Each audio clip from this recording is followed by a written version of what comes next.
Hello friends.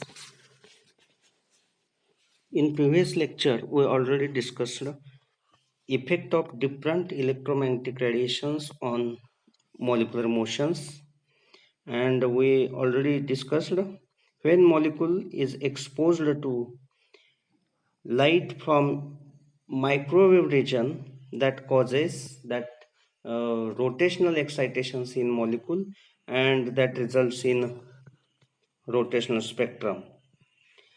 Rotational spectrum obtained because of rotational excitations, and that spectrum is obtained when molecule is exposed to radiations from microwave region. Therefore, this rotational spectroscopy is also known as microwave spectroscopy.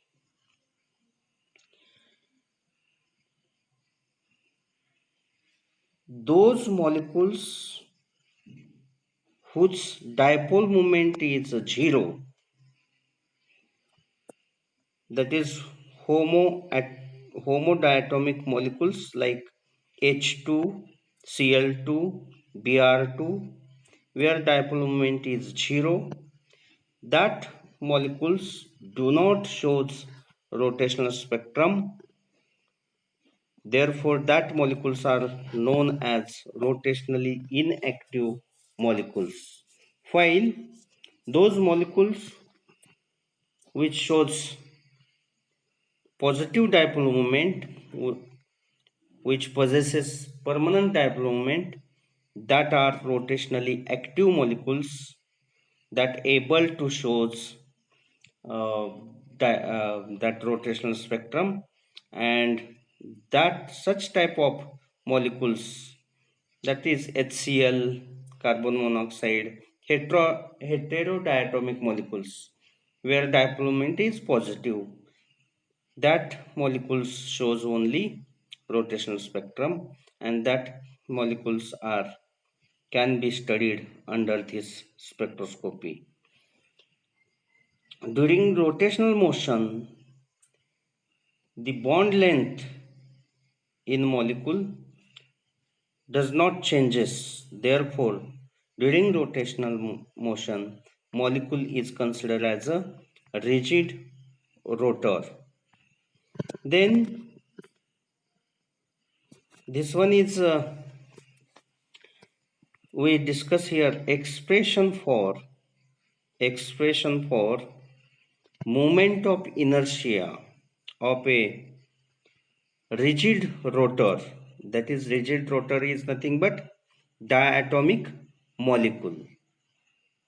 Expression for mi, moment of inertia for diatomic molecule.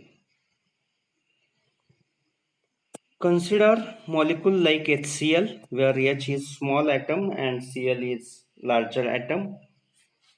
In general, that molecule is considered one atom having mass m1, another atom having mass m2. M2 is greater than m1, therefore center of gravity is placed at the side of m2. R2 is distance of m2 from center of gravity. R1 is distance of m1 from center of gravity, and R is total bond length. Then for any single particle,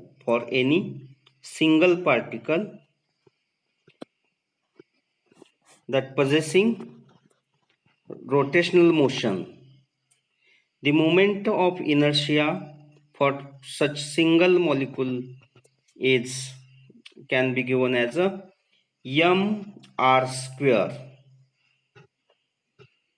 That m is mass of that single particle, and r is that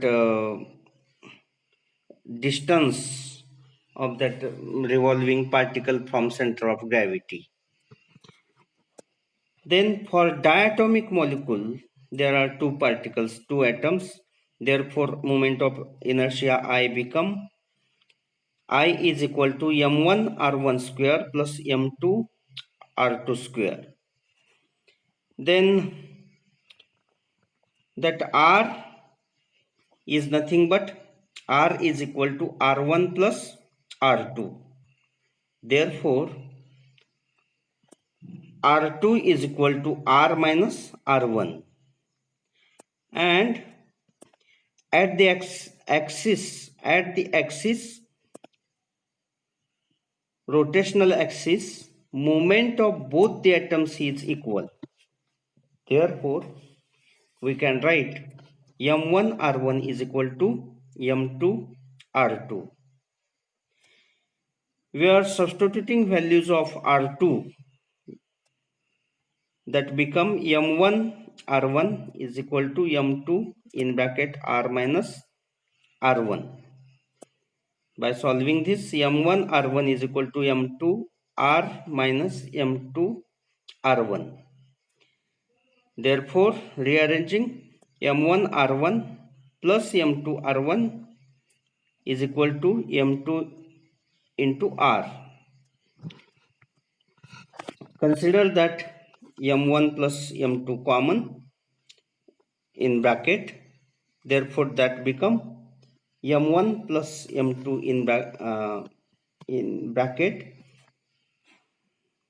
and r1 is equal to m2 into r. Therefore, r1 is equal to m2 upon m1 plus m2 into r. Similarly, r2 will become m1 upon m1 plus m2 into r.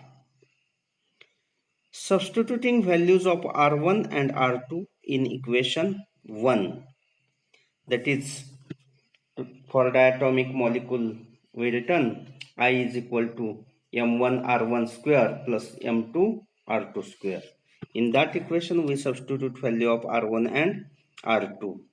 Then this by solving this become equal to, then consider that m1 and m2 common, then m1 m2 in bracket m1 plus m2 bracket complete r square upon m1 plus m2 square.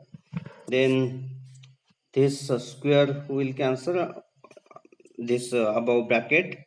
Then that equation become I is equal to m1 m2 upon m1 plus m2 into r square. That m1 m2 upon m1 plus m2 is the reduced mass of that diatomic molecule. That reduced mass is shown by letter mu. Therefore, I, which is moment of inertia of that diatomic molecule, will become mu into r square. Therefore, I is equal to mu into r square. This is expression for moment of inertia for rotating diatomic molecule. Thank you.